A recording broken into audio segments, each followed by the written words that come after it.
हमारे साथ शरीक गुफ्तगू में जनाब अली मादिल शेख साहब मशहूर शख्सियत हैं और मुस्लिम लीग काफ से इनका ताल्लुक़ है। उनके बराबर बैठे हैं शेख मंजर आलम साहब, मशहूर सनतकार हैं, और उनके बराबर बैठे हैं सीनियर सहाफ़ी और तज़ीए निगाह जनाब मुबशर मीर साहब। तीनों का मैं शुक्रिया अदा करता हूँ। आपसे शुरू करता हूँ। आप ये बताइए कि चौधरी शुजात साहब ने कहा कि अगर आवाम के मसाइल हल कर दिए जाने का वायदा करें तो हम आपके साथ हो जाएंगे, क्या क्या मतलब है उनका?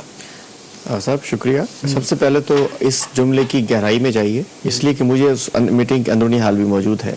उन्होंने कहा कि जी प्राइम मिनिस्टर ने कहा, नहीं मुझे मालूम है यहाँ था, लेकिन मैं पार्टी का अपनी सारी उन्होंने पता पहले ही पता था, बाद में बताया उन्होंने क्या हुआ है। तो बात ये हुई कि वो तो आए थे कि SOS कॉल करने के, बचाओ मुझे। हमने बात की और वाकईतन हमने प्राइम मिनिस्टर को हमने वोट भी दिया, कॉन्फिडेंस भी दिया, पोजीशन भी हमने शरीफाना पोजीशन की 2.5-3 साल। अब एक ही बात थी कि जी ठीक है, हमारे लिए कोई इशू नहीं है, हमारी कुर्सी हमारा नहीं है कि जी अब MQ हमने छोड़ी, हम जंप मार के जंप इन करेंगे, उन कुर्सियों पे कब्जा कर लेंगे, मौलाना साहब ने छोड़ी हम जाके बराजमान हो जाएंगे। हमारा इशू नहीं है, कुर्सी, इक्तदार, गवर्नमेंट, वजारतें, कोई इशू नहीं है। आप अगर आपके पास कोई प्लान है, आपके पास प्लान है कि आप ये महंगाई खत्म कर सकते हैं, आप गवर्नेंस ठीक कर सकते हैं, आप आवाम की जो मसाइल में घिरी हुई आवाम है इनके लिए कोई प्लान है अगर आपके पास, तो वो लेके आए, वो हमें दें, लेकिन जबानी कलामी नहीं, आप उसमें इंप्लीमेंट करें तो हमारा इशू नहीं है। आप 5 साल पूरे कीजिए। और हम आज भी कहते हैं कि हमारा इशू इक़्तिदार नहीं है, हम चाहते हैं पीपल पार्टी 5 साल पूरे करे ताकि हमेशा के लिए इनसे जान छूट जाए। अच्छा, कल आपकी जो मीटिंग हो रही है, कल आपकी मीटिंग हो रही है, कल भी है, परसों भी, कल पार्लियामानी पार्टी है, परसों सेंट्रल वर्किंग कमेटी है। तो कल आपकी जो मीटिंग हो रही है उसमें वज़ीर आज़म गिलानी साहब ने कहा है कि ये जरूरी तौर पर जो फैसला करेंगे वो हमारे हक में होगा। क्या आप तबसरा करेंगे? देखिए जी, मीटिंग के अंदर अगर पहले से फैसले तय हो जाए तो मीटिंग तो फिर वो डिक्टेटर की मीटिंग हुआ करती है। वो तो लगता है कि किसी कोर कमांडर की मीटिंग है जिसने फैसले दरबार करना है। कल मीटिंग है, उसमें देखेंगे हमारी पार्लियामानी पार्टी में हमारे मेंबरान क्या कहते हैं हमें, या परसों हमारे उसके अंदर जो हमारे CWC के मेंबर्स हैं, चूंकि CWC में सब बराबर होते हैं, उसमें फिर जो हमारी पार्टी फैसला करेगी, मेरा ख्याल है वही फैसला चौधरी शुजात हुसैन का होगा, वही हमारी क़यादत का होगा। लेकिन एक बात वाज़ेह है कि आपने बिल्कुल सही फरमाया, इससे कोई बड़ी चेंज नहीं आने जा रही। जिस अंदाज में मीडिया ने उठाया, बड़ी चेंज ना इस कल की एक्टिविटी से अवाम की लाइफ में तब्दीली होने जा रही है, ना पाकिस्तान में कोई तब्दीली होने जा रही है। मैक्सिमम हुआ तो चेहरा तब्दील हो जाएगा, चेहरा तब्दील होने से कोई फायदा नहीं होगा। चेहरे को अगर तब्दीली में कोई ये अपने मेजर फैसले करते हैं, मैं कहता हूं जाके तौबा करते हैं जो 3 साल इन्होंने अवाम के साथ किया, और फ्यूचर के 2 साल शायद इनके लिए भी कोई आखिरत का भी राह निकल आए और अगली हुकूमत का भी राह शायद कोई कोलेशन में शामिल हो। आप महसूस करते हैं? ये महसूस करता हूँ इन्हें एक प्लान देना पड़ेगा इस अगले 2 साल का अवाम के मसाइल के हल के लिए, कि पेट्रोल कैसे सस्ता हो सकता है, चीनी कैसे सस्ती हो सकती है, आटा कैसे वापस आ सकता है, करप्शन कैसे खत्म हो सकती है, ये इनकी शाख खर्चियां कैसे खत्म हो सकती हैं। अवाम के लिए कोई प्लान देना पड़ेगा, इसके बगैर हम इन्हें कोई सपोर्ट नहीं करेंगे। और एक और बात हमने पार्टी ने तय किया है, अगर इस सारे सिस्टम को इस जो हमारे इनके साथी छोड़ के जा रहे हैं, इसमें अगर कोई गैर आईनी काम होने गया, हम उसको जरूर रोकेंगे, उसको सपोर्ट नहीं करेंगे। अच्छा, अब शेख मंजर साहब, MQ ने कहा है कि हम जो हुकूमत से अलहदा हो रहे हैं उसकी वजह यह है कि एक तो महंगाई है, दूसरा ये कि पेट्रोल की मसनूआत की जो कीमतें बढ़ी हैं वो बड़ी होशरुबा है, और उससे महंगाई जो और भी बढ़ेगी और गरीब तर हो जाएगा। तो उन्होंने कहा कि उनकी आवाज़ नहीं सुनी गई, तो चुनाचे वो उससे अलहदा हो गए। तो आप क्या समझते हैं कि ये जो पेट्रोल की मसनूआत है, वाकई यही इशू था कि कुछ और भी इशूज थे MQ के सामने? देखिए, इशू तो कई चल रहे थे, और ये पेट्रोल की प्राइस बढ़ने से एक दिन पहले एक मैं डिस्कशन प्रोग्राम सुन रहा था इनके मेरे ख्याल में बाबर गौरी साहब का और हनीफ अब्बासी साहब का, और वहाँ भी ये गुफ्तगू हो रही थी कि अगर इस बार इन्होंने पेट्रोल की प्राइस बढ़ाई तो हम भरपूर एहतजाज करेंगे, कौमी असम्बली में भी, सेनेट में भी और पब्लिकली भी। ये उन्होंने एक दिन पहले गुफ्तगू में ये इंदिया दिया था, और उन्होंने इसको सच कर दिखाया कि जैसे ही पेट्रोल की कीमतें बढ़ी, और उन्होंने उसको जो वजारतों से तो वो पहले ही दूसरे इशू पे इस्तीफा दे चुके थे कि उनको मतलब ये काम करने का नहीं मौका दिया जाता, उनको उनसे डिसीजन मेकिंग में शामिल नहीं किया। ये तो एक देखे ना, ये तो 3 साल से इनके इत्तेहादी जितने भी हैं वो सब ये बात कर रहे थे कि जी ये फैसले चाहे वो कैबिनेट के हों या सियासी हों या दूसरे हों, मगर मैं चूंकि मेरा बराह रास्त सियासत से ताल्लुक नहीं, मैं चूंकि as a business community economy की बात करूंगा, और उसमें मैं समझता हूं कि पाकिस्तान की जितनी बड़ी सियासी जमातें हैं, चाहे वो पाकिस्तान मुस्लिम लीग नवाज हो, पाकिस्तान मुस्लिम लीग काफ हो, पीपल्स पार्टी हो या JUI हो, ये जो जितनी बड़ी पार्टी हैं, इन्होंने एक खामोश मसले अपने सियासी ओहदों और मफाद के लिए अलायंस किया हुआ है। ये सब एक दूसरे को पुश कर रहे हैं। इसका आप देखें पिछले 2.5 साल की असेंबली में हम कहते तो हैं ये बड़ी अपोजिशन पार्टी हैं, मगर क्या इन्होंने एक दिन भी इस महंगाई के ऊपर तहरीक इल्तवा पेश अच्छा, आपका ख्याल है, आप सनतकार हैं माशाल्लाह और आप एक सोशल वर्कर भी हैं, तो आप ये बताइए कि क्या ये अगर जैसे कि अभी अली मादल शेख साहब फरमा रहे थे कि अगर वज़ीर आज़म गिलानी साहब 2 साल का कोई प्लान देते हैं और उसमें महंगाई कम करना, पेट्रोल की बढ़ती हुई कीमतों को वापस देना या उनको कोई एतदाल में लाना, तो आप समझते हैं क्या ऐसा मुमकिन हो सकेगा? माजरत के साथ अभी महीना पहले GST के ऊपर एक बड़े बुलंद बांग दावे किए गए और एरा की चेयरमैनशिप लेके सेनेट से खामोश वॉकआउट करके वहां वोटिंग में हिस्सा ना लिया। मुस्लिम लीग काफ ने ये किया। अरे ये आप हकाइक मस कर रहे हैं शेख साहब, आपको पता नहीं है। फैक्ट हुआ है, मेरी बात सुने। फैक्ट ये नहीं हुआ, फैक्ट ये हुआ है, मेरे सुने पहले मैं इसको क्लियर करता रहूं।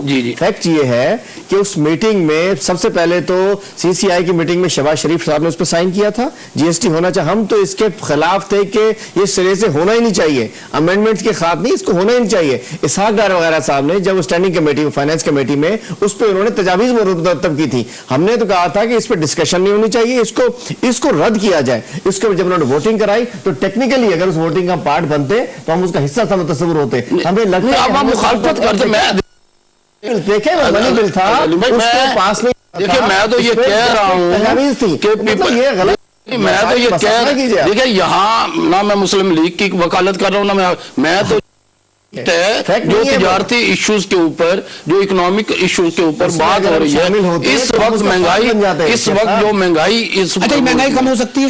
जैसे अभी कहा कि आपने 2 साल प्लान लेकर आइए तो उस प्लान में दुनिया में कोई चीज नामुमकिन नहीं है, दुनिया में कोई चीज नामुमकिन नहीं है, लेकिन अगर हमारे पास विल है।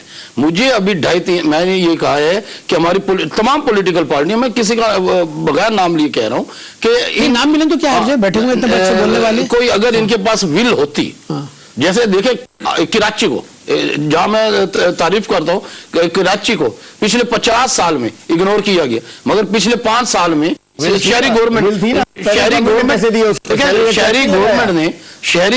ने कमाल की पैसे।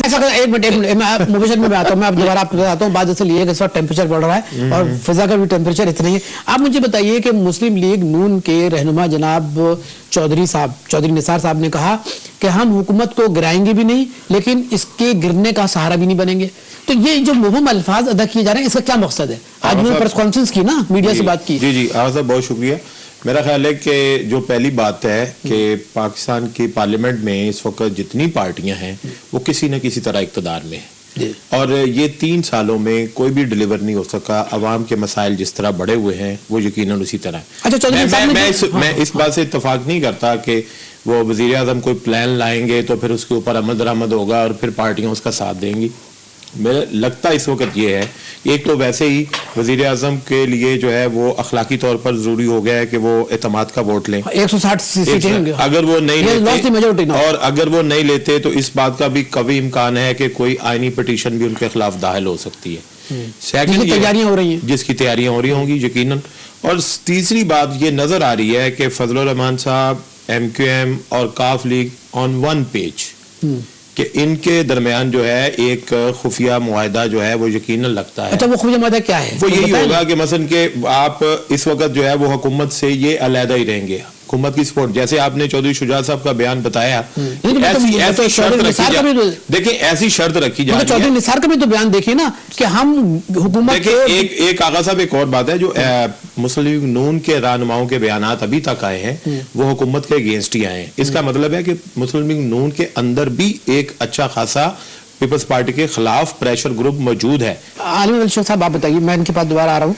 आप ये बताइए कि अगर तमाम सियासी पार्टियां हुकूमत को गिराने के हक में नहीं है और वो जमहूरियत को डिरेल नहीं करना चाहती, अच्छा ये भी लफ्ज़ जो है वो बिल्कुल बेमायने है कि अगर आप किसी को दोबारा यानी पार्लियामेंट के जरिए ले आए तो उससे जमहूरियत डिरेल नहीं होती, लेकिन एनी हाउ सब लोग कहते हैं हम हुकूमत को नहीं गिराएंगे, तो फिर आखिर फिर क्या चाहते क्या है, फिर किस तरीके से आवाम के मसाइल हल होंगे? आपके सवाल से पहले मैं थोड़ी सी करेक्शन बिल्कुल करेक्शन कर दूं। मुबशर भाई ने कहा कि जी सब लोग गवर्नमेंट में हैं जी, तो हमारे अलावा सब लोग गवर्नमेंट में हैं, अल्लाह के करम से हम कहीं भी गवर्नमेंट के अंदर नहीं है। बलूचिस्तान में ठीक है, वो हमारे लोग हैं, वो हमारे निकले हुए लोग हैं, वो हमारे साथ नहीं है, वो हमारे बैनर पे नहीं है, वो हमारे फ्लैग के साथ नहीं है, वो हमारे फिर अभी भी जो आपने वो ली है जिसका शेख साहब ने किया वो भी हमारे टूटे हुए लोग हैं। भी तो लिया वो देखिए जी, बात ये वो हमारे टूटे हुए लोग हैं, और ये गवर्नमेंट ने हमारे एरा की उसमें चेयरमैनशिप पे हमारी पार्टी का बाकायदा चौधरी शिवराज हुसैन और परवेज इलाही का बाकायदा बयान आ गया कि हमारी मर्जी के खिलाफ हमारे लोग तोड़ने के लिए ये हमारे साथ हरकत की गई है। फिर उनको आपने पार्टी से निकाल दिया, बाकायदा उनका बयान आ गया। और दूसरी बात ये मतलब क्लियर होना चाहिए। और दूसरी बात जो बात की थी, पिछले 5 साल जो हमारी गवर्नमेंट थी, जब हमने गवर्नमेंट छोड़ी है,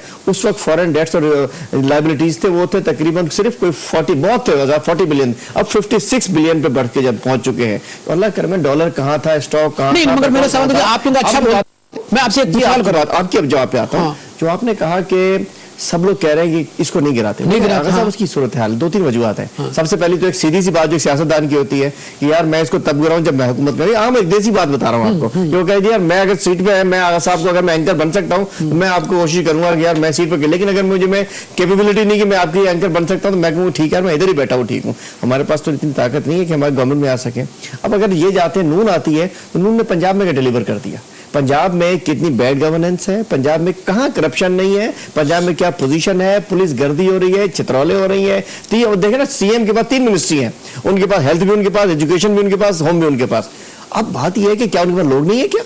एक बंदा क्या करेगा? तो बात यह कि उनका भी हाल जो था, पहले लॉन्ग मार्च निकला तो सिर्फ जस्टिस की बहाली के लिए, महंगाई के लिए उन्होंने भी कुछ नहीं कहा। पंजाब गवर्नमेंट ने पीपल पार्टी के साथ बैठे हैं। दूसरे हमारे दोस्त एमकेएम से हमारे बहुत अच्छे ताल्लुकात हैं, फजलुर रहमान साहब से भी हैं, सबसे हैं। हम कहते हैं अगर पीपल पार्टी के लोग बाकायदा खिलाफ है ना, तो फिर ये तमाम गवर्नमेंट से बाहर निकल आए। अगर पीपल पार्टी गलत है, ये कोई नहीं, फेडरल गवर्नमेंट वाले गलत है, प्रोविंशियल गवर्नमेंट वाले ठीक है। ये किसी डिक्टेटरी गवर्नमेंट नहीं है कि वन मैन आर्मी हो, ये तो पार्टी गवर्नमेंट है। पार्टी पॉलिसी फेडरेशन में गलत है तो सूबे में गलत है। ब्रेक ले लें जी प्लीज।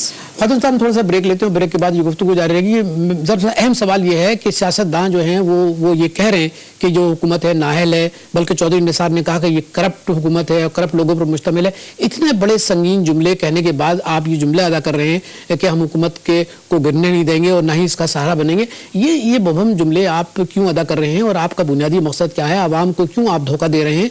और जो असल मसाइल हैं, पाकिस्तान का इस्तेहकाम सबसे बड़ा मसला है, पाकिस्तान के आवाम की बेहतरी सबसे बड़ा मसला है, उस पर गुज़िश्ता 3 साल से कोई किसी ने काम नहीं किया, बल्कि मुस्लिम लीग नून की हुकूमत पंजाब में है। और पंजाब के सिलसिले में अभी अली महमद अली शेख ने कहा कि किस तरीके से वो वहाँ पे एक्सप्लॉइट कर रहे हैं आवाम को। ये हमारी गुफ्तगू जारी रहेगी, हमारे साथ रहिएगा।